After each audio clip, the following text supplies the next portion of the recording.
Республикада яшьләр арасында әдәбият өлкәсендә яңа исемнәр барлыкка килә.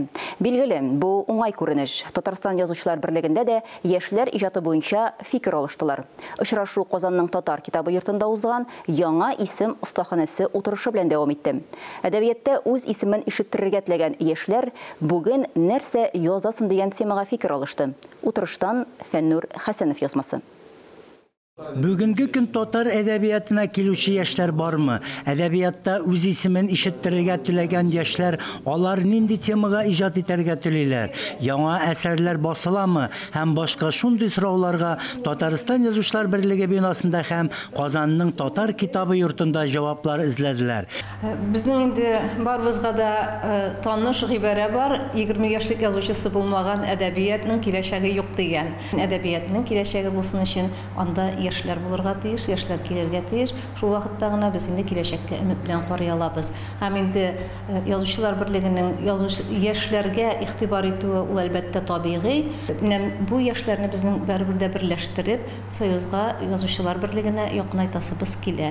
Әйтеп үтү урынлы булыр. Идел журналы каршында яңа исем иҗат лабораториясе старт алган иде. Ул башлангычта ук әдәби мәктәптә каләм чарларга 60-ка якын яшь язучы теләк белдергән иде. Алар 4 остазга беркетелеп, 2 ай дәвамында шәхсән шөгыльләнде. Менә кайчандыр Каюм Насыйри әйткән, үрдәк баласын суга җибәрсәң yüзеп китә бит.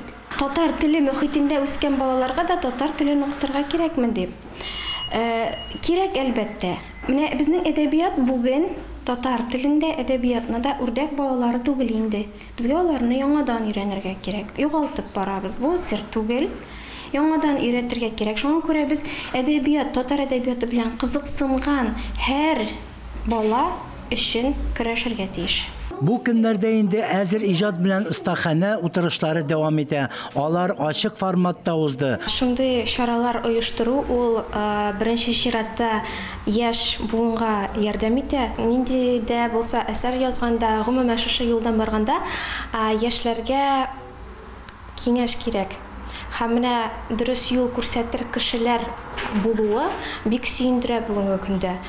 Киләчәктә менә тагын да кыюрак атларга, шушы өлкәне тулырак күзаллауларга һәм кыюрак булырга ярдәм итер дип уйлыйм. Яңа исем остаханәсе татар әдәбиятында моңарчы билгеле булмаган яңа исемнәрне барлау максатында оештырылды. Әлеге проектны Татмедиа акционерлык җәмгыяте, Татарстан язучылар берлеге, Татарстан китап нәшрияты тормышка ашыра.